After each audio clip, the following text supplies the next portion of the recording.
Hello students, इस video में हम एक प्रॉब्लम करने जा रहे हैं मोमेंटम फोर्स के रिलेशनशिप पे बेस्ड। क्वेश्चन को बहुत ध्यान से समझिएगा और करने की कोशिश जरूर कीजिएगा। आपको अगर देखकर ऐसा लगे कि आपने पहले से किया हुआ है तो भी कोशिश कीजिएगा। आई एम वेरी कॉन्फिडेंट कि आप में से अधिकांश लोग गलत करेंगे। तो कुछ बारीकियां हैं जिस पे शायद आपने पहले ध्यान नहीं दिया होगा। मैं आज आपका ध्यान उस तरफ लेके जाना चाहता हूं। तो पहले क्वेश्चन को खुद से ट्राई कीजिएगा, फिर मेरे सॉल्यूशन को देखिएगा। आइए समझते हैं प्रॉब्लम क्या है। क्वेश्चन कुछ इस तरह का है। आप अज्यूम करें कि एक कार है, टॉय कार है, मास m है इसकी। ये स्मूथ हॉरिजॉन्टल सरफेस पे खड़ी है। यहां पे एक लड़का है जिसके पास बहुत सारे क्रिकेट बॉल्स हैं, ऐसे मान लो। ये स्टूडेंट हर बॉल को u वेलोसिटी से कार की तरफ फेंकता है। ठीक है, एक कार है जो हॉरिजॉन्टल स्मूथ सरफेस पे चलने के लिए फ्री खड़ी है। इसकी इनिशियल वेलोसिटी 0 है। कार का मास कैपिटल M है। उसके पीछे एक लड़का खड़ा है। लड़के के पास बहुत सारे बॉल्स हैं। हर बॉल का मास स्मॉल m है। एक बॉल का मास कार के मास के सामने बहुत छोटा है। ठीक है, हर बॉल को स्टूडेंट जो है, ये लड़का जो है, u वेलोसिटी से कार की तरफ फेंकता है। आपको ये अज्यूम करना है कि ये बॉल हॉरिजॉन्टली ही चलते हैं, कोई प्रोजेक्टाइल मोशन नहीं है। They hit the rear wall of the car while travelling horizontally. ये कार के वर्टिकल दीवार, पीछे की दीवार वर्टिकल है, उससे जाके बॉल्स टकराते हैं and they hit the wall while travelling horizontally. Each ball has mass small m and each ball is thrown with velocity u towards the car, and in 1 minute time interval n number of balls are projected towards the car। 1 minute में n balls को car की तरफ फेंका जा रहा है, ऐसा question में कहा गया है। ऑफ कोर्स थोड़ी देर बाद अगर ये कार चलने लगेगी, काफी आगे चली जाएगी, तो लड़के को भी साथ साथ चलना होगा, तभी बॉल उसकी पहुंच पाएगी। ठीक है, व्हाटएवर। या हम छोटे टाइम की बात कर रहे हैं, ऐसा सोच लो, या लड़का पीछे पीछे जा रहा है, ऐसा सोच लो, जो अच्छा लगे। तो ये लड़का लगातार बॉल फेंक रहा है और बॉल जो है जाके u वेलोसिटी से कार के बैक एंड को हिट कर रही है। बॉल और कार के इस दीवार का जो कोलिजन है वो सारे कोलिजन इलास्टिक है, ऐसा क्वेश्चन आपसे कहता है। फिर क्वेश्चन में पूछा गया है कि t टाइम के बाद, t मिनट के बाद कार की वेलोसिटी क्या हो जाएगी, स्पीड क्या हो जाएगी, ये पता लगाकर आप बताइए। तो बच्चों वीडियो को पॉज कीजिए, खुद से ट्राई कीजिए। स्टूडेंट, इस क्वेश्चन में कुछ बातें हैं जो बहुत ही खास है, आपको ध्यान देनी चाहिए। आइए समझते हैं। लेट अस अज्यूम कि टाइम t बीत चुका है। चोट लगने की वजह से, लगातार बॉल्स की चोट की वजह से कार की स्पीड 0 से बढ़कर v हो चुकी है। अब एक बॉल आकर कार से टकराता है। यही सिचुएशन है। बॉल की वेलोसिटी u है, कार v वेलोसिटी से चल रही है। अब यह बॉल जाके कार के रियर एंड से टकराता है। कोलिजन इलास्टिक है।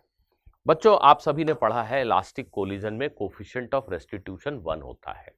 क्या होता है कोफिशिएंट ऑफ रेस्टिट्यूशन? ये रेशियो है दो स्पीड्स का। कोलिजन के बाद जो कोलाइडिंग ऑब्जेक्ट्स हैं, कोलिजन के बाद उनकी relative speed of separation divided by collision के पहले उनकी रिलेटिव स्पीड ऑफ अप्रोच। जैसे इस समय अभी कोलिजन नहीं हुआ है, रिलेटिव स्पीड ऑफ अप्रोच क्या है? कार में अगर एक ऑब्जर्वर बैठा है तो उसको बॉल की स्पीड क्या दिखाई दे रही है? u minus we. कार में बैठे ऑब्जर्वर को ball u minus v velocity से इधर चलता हुआ दिख रहा है, अपने पास आता हुआ दिख रहा है। There is relative speed of approach. Collision हो गई। कोलिजन होने से कार की वेलोसिटी में कुछ तो चेंज होगा, पर अभी हम मान लेते हैं कि जो चेंज है, एक बॉल के टकराने से जो चेंज है वो नेग्लिजिबल है, क्योंकि क्वेश्चन में लिखा है कि कार का मास बॉल के मास से बहुत बड़ा है। होगा, चेंज तो हो ही रहा, हर बॉल के टकराने से थोड़ी थोड़ी स्पीड बढ़ रही है। तो एक बॉल के टकराने से स्पीड कितनी बढ़ गई, उसमें कोई क्वांटम जंप है क्या? आंसर है नहीं। उसको हम अभी मान सकते हैं कि v ही है, v प्लस dv हो गई। ठीक है, हम अभी उसको v सोच रहे हैं सिंप्लिसिटी के लिए। ये बॉल जो है, लेट अस से vb वेलोसिटी से रिबाउंड करता है। vb वेलोसिटी से इस तरफ चलता है कोलिजन होने के बाद। अब कार में बैठे ऑब्जर्वर को बॉल खुद से दूर जाता हुआ दिख रहा है। किस स्पीड से दूर जाता हुआ दिख रहा है ये बॉल? कार में बैठे ऑब्जर्वर को ये बॉल खुद से दूर जाता दिख रहा है। किस रिलेटिव स्पीड से दूर जाता दिख रहा है? आप सभी समझते हैं, एक चीज इधर चल रही है, एक चीज इधर चल रही है, तो जो रिलेटिव स्पीड ऑफ सेपरेशन है वो दिस प्लस दिस होगा। That means v b plus v. इस ऑब्जर्वर को कोलिजन के पहले बॉल पास आता हुआ दिख रहा था। इस ऑब्जर्वर के रेस्पेक्ट में बॉल की वेलोसिटी u माइनस वी दाहिनी तरफ थी। कोलिजन होने के बाद इसी ऑब्जर्वर को बॉल खुद से दूर जाता हुआ दिख रहा है। इसी ऑब्जर्वर को बॉल की वेलोसिटी बाईं तरफ दिख रही है and the relative speed is vb plus v। अगर कोलिजन इलास्टिक है, कोफिशिएंट ऑफ रेस्टिट्यूशन 1 है, तो ये दोनों स्पीड का रेशियो 1 होता है, मतलब ये दोनों इक्वल होते हैं। रिलेटिव स्पीड ऑफ अप्रोच और relative speed of separation equal होते हैं। तो हम यहां से लिख सकते हैं vb, मैग्नीट्यूड की बात कर रहा हूं, ये दोनों स्पीड्स, वेलोसिटी नहीं, दोनों स्पीड्स इक्वल होते हैं, ठीक है। तो vb plus v is equal to u minus v, which means vb is equal to u minus 2v। तो after collision the ball will rebound with a velocity u minus 2v. Now, what is change in momentum of this ball?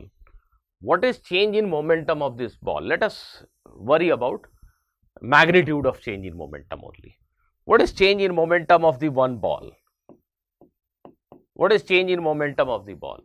The final momentum of the ball towards left is m into vb. Final momentum of the ball towards left is this much after collision. Before collision, the momentum of the ball is mu. So, the change in momentum is final minus initial momentum. Final minus initial momentum. This is final momentum in this direction minus initial momentum which is in this direction, right? So, final momentum of the ball is in this direction, initial momentum is in this direction. So, change in momentum of the ball can be written like this, final minus initial.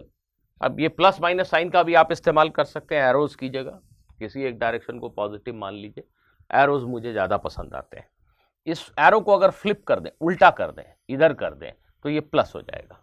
अब ये arrow इधर हो गया तो ये दोनों को आप जोड़ दीजिए, ये प्लस हो गया। So it will become m times 2u minus 2v in this direction. So, change in momentum of the ball is 2mu minus v towards left. Obviously, we all understand that this change in momentum has happened because the back wall of the car has applied a force on the ball. The same force was applied by the ball on the car in the other direction, and the same change in momentum will take place in the car also in this direction. So, what will be change in momentum of the car? It will be of this magnitude in this direction. So, the velocity of the car will increase minutely, by a very small amount, because there is change in momentum. So, now what we can write is, if you take a small time interval dt, just assume a small time interval dt, in that small time interval dt, more than one balls may hit the car actually, because balls are being thrown regularly at regular intervals. So, if I take a small time interval dt, how many balls are going to hit the car? This is change in momentum of the car when one ball hits the car, but in a time interval dt, maybe there are n number of balls hitting the car. Just as dt हमारे आपके बातचीत के लिए 0.000001 ठीक है, but इस practical से situation में dt आधा मिनट भी हो सकता है भाई। अगर आप बड़े आराम से ऐसे ऐसे बॉल फेंक रहे हो तो half a minute can be regarded as dt, अगर प्रैक्टिकली वैसे सोच रहे हैं तो प्लीज समझिएगा। But okay, we are not assigning any values, we are assuming that there is a small time interval dt. So, in small time interval dt, how many balls will hit the car? How many balls are going to hit the car in a small time interval dt? Please remember, this is change in momentum of one ball. How many balls will hit the car in time interval dt, or rather how many balls will hit the car per minute? Can you answer? N. You need to think twice. N balls are being thrown per minute. So how many balls are going to hit the car per minute? Doppler's effect पढ़ा है? Doppler's effect की जरूरत पड़ेगी यहाँ. अगर जानते हो तो बात जल्दी बन जाएगी, नहीं तो सारा डॉपलर इफेक्ट वाला डेरिवेशन करना पड़ेगा यहाँ. इनफैक्ट मैं तो डॉपलर इफेक्ट का डेरिवेशन इस एग्जांपल से करता हूँ. आई होप कि आप सभी डॉपलर इफेक्ट जानते हैं. देखिए क्विकली यहाँ समझिए. अगर ये एक सोर्स है, साउंड का सोर्स है, ये कॉम्प्रेशन पल्सेस फेंक रहा है. आप हर कॉम्प्रेशन पल्स को एक बॉल मान सकते हैं अभी के हमारे एग्जांपल में, ठीक है. और ये कॉम्प्रेशन पल्सेस फेंक रहा है, ये सब साउंड की स्पीड से चल रहा है. अब अगर एक ऑब्जर्वर है यहाँ पे, ये ऑब्जर्वर है, ये अगर कॉम्प्रेशन पल्सेस की डायरेक्शन में चल रहा है, तो अगर सोर्स 1 सेकंड में 10 कॉम्प्रेशन पल्स छोड़ रहा है तो हम कहते हैं साउंड की फ्रीक्वेंसी 10 है. और अगर ऑब्जर्वर इधर चल रहा है तो उसे 1 सेकंड में 12 कॉम्प्रेशन पल्स मिल सकते हैं, उसकी अपरेंट फ्रीक्वेंसी ज्यादा होगी. अगर ऑब्जर्वर इधर चल रहा है तो उसे 1 सेकंड में 8 कॉम्प्रेशन पल्सेस ही मिलेंगे, उसको अपरेंट फ्रीक्वेंसी कम लगेगी. ये सभी कॉम्प्रेशन पल्सेस रेगुलर इंटरवल पे हैं and they are moving at speed of sound v. तो ऐसे में आई होप सभी आप जानते हैं कि अगर सोर्स की फ्रीक्वेंसी n नॉट है या n है, if the frequency of the source is n, then frequency received by the observer will be given by this speed of sound, this speed of sound. If observer is moving away, then here it is minus of v naught. I hope all of you know this formula. So please try to understand. This is a source of sound which is throwing out compression pulses at regular interval. All compression pulses are moving at speed of sound v, and there is an observer who is moving away with speed v naught. Then the number of compression pulses he receives in 1 second is not equal to n. It is given by this expression. Similarly, this is the boy who is throwing the balls. These are balls. Each ball is moving at speed u. In our example, in our question, each ball is moving at speed u, and in place of this observer we have a car. Car is moving at speed v. So if n balls are being hurled per minute, how many balls will hit the car per minute? The answer is number of balls hitting the car per minute will be n. V is the speed of sound, the speed at which compression pulses are traveling, which will be same as speed of balls in our case. VO is velocity of observer. In our case, it will be velocity of the car who is receiving the balls. So it will be V, and denominator again it is speed of compression pulses, that is speed of balls. So this is the number of balls that are going to hit the car per minute. N is the number of balls thrown per minute, and dash is the number of balls hitting the car per minute. Students, so these many number of balls hit the car per minute, and for one ball change in momentum is this much. So what is rate of change of momentum? What is change in momentum per minute? What is dp by dt? So this is change in momentum when one ball hits, and so many number of balls are hitting per unit time. So per unit time, what is the change in momentum, which you can call as dp by dt, rate of change of momentum? It will be n dash into change in momentum of one ball. Change in momentum of one ball into number of balls hitting the car per minute per unit time. Unit of time can be second, unit of time can be minute or something else. Okay. So dp by dt in our case will be n u minus v by u into this number 2m u minus v. So students, this becomes 2mn u minus v whole square by u. Please cross check. So this is the rate of change of momentum of the balls which are hitting the car. Same will be the rate of change of momentum of the car.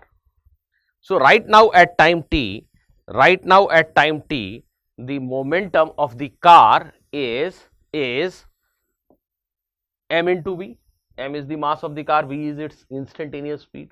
So rate of change of momentum will be dp by dt for car can be written like this, and this should be same as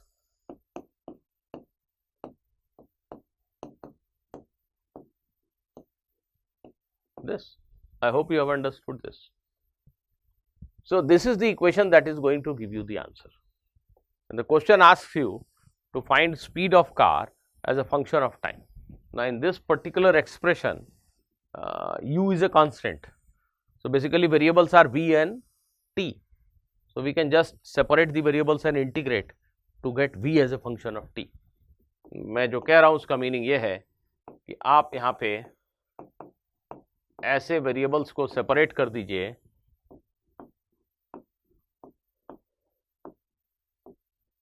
ऐसे और integration कर दीजिए, ये integration कीजिए आप। Time जब 0 था तो कार की वेलोसिटी 0 थी, टाइम जब t हुआ तो लेट अस से कार की वेलोसिटी v हो गई। तो you just need to perform this integration. Integration of this will become -1 by u minus v, minus v है इसलिए it will become 1 by u minus v. If you put it, if you put the limits, it will become u. Please verify yourself. V is the variable, u is a given constant. So this will become 2mn mu t. So students, you can just simplify this to get v as a function of t. I hope all of you will be able to do this. U is a constant, you can just transfer it on this side and then simplify for v. So this equation will tell you the value of speed of the car as a function of time. Now make a cross check after obtaining the expression of v as a function of t. Once you get v as a function of t, try to find the velocity when t tends to infinity. What is your guess? What should be your answer? When t tends to infinity, what should be value of v? u. Ball जिस speed से फेंके जा रहे हैं उससे ज्यादा speed तो car की नहीं हो सकती ना, अगर हो गई तो फिर बॉल कार को लगेगी कैसे? तो बॉल की स्पीड जो है उससे ज्यादा कार की स्पीड तो नहीं हो सकती। अगर हम ये एक्सपेरिमेंट महीनों करते रहें, लगातार घंटों करते रहें, तो जो मैक्सिमम स्पीड कार की हो सकती है वो क्या होगी? बॉल की स्पीड के बराबर। So when t tends to infinity, the value of v should tend to u. या आप यहां से खुद को वेरीफाई करके दिखाइए। After you find the expression of v, खुद से पता करके देखिए। वो तो ऐसे भी दिख रहा है, मुझे लगता है यहीं पे दिख रहा है नहीं दिख रहा है? ये t इन्फिनिटी मतलब बहुत बड़ा नंबर, तो ये बहुत बड़ा कैसे बनेगा? जब ये 0 हो जाएगा, जब v u की तरफ चला जाएगा। चलिए मैं आपको इस क्वेश्चन के बाद एक क्वेश्चन के साथ छोड़ के जाता हूं, थोड़ा मुश्किल हो सकता है, देखिएगा कोशिश करके। सेम क्वेश्चन, इस बार कुछ ऐसा रहेगा कि ये जो कार है, इसको कैसे बनाऊं मैं, ऐसा कुछ बना देता हूं, समझना। ये लड़का जो बॉल फेंकता है ना, ये सारे के सारे बॉल इस कार के अंदर चले जाते हैं, वो बाहर नहीं गिरते, वो कार के अंदर ही चले जाते हैं। सब क्वेश्चन में सारे अजम्पशंस वगैरह सब कुछ सेम है। पिछली क्वेश्चन में था कि कोलिजन इलास्टिक है, यहाँ ये सारे बॉल कार के अंदर ही रह जाते हैं, तो कार एक ऐसी सिस्टम बन गई जिसका मास वेरी कर रहा है। समझ पा रहे हो? अब इस केस में टी टाइम के बाद, टाइम टी पे कार की वेलोसिटी क्या होगी, v as a function of T क्या होगा, ये आपको लिखना है। और ये थोड़ा मुश्किल हो सकता है, पर करके देखिए। 1 मिनट, मेरे पास शायद इसका आंसर लिखा था, just give me a moment, वहाँ 5 सेकेंड मुझे दे दीजिए। मैं वीडियो में ये सब नाटक करता हूँ, अच्छा नहीं है, लेकिन हाँ, ये जो स्पीड वेलोसिटी आएगी ये ऐसी कुछ आएगी, u minus u by under root of 1 plus 2m_n_t by capital M, u minus u by under root of 1 plus 2m_n_t by capital M। तो ये क्वेश्चन आप खुद से ट्राई कीजिए, देखिए आप इस आंसर तक पहुंच पाते हैं क्या। ठीक है स्टूडेंट्स, मिलते हैं अगले वीडियो में फिर से किसी नए कॉन्सेप्ट, नए क्वेश्चन के साथ। Bye bye.